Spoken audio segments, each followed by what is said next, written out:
मी उल्हासनगर 4 नंबरमध्ये हा येडक्याचा व्हिडिओ, येडक्याचा म्हणतात ना, तो व्हिडिओ काढतोय.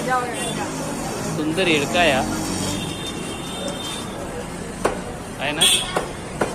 तर बघा, हा सुंदर येडका आहे आणि मला खूप असं वाटलं की याचा व्हिडिओ काढायचा. तर बघा, अंगावर येतो तो. हा मारायला कमी करणार नाही तो.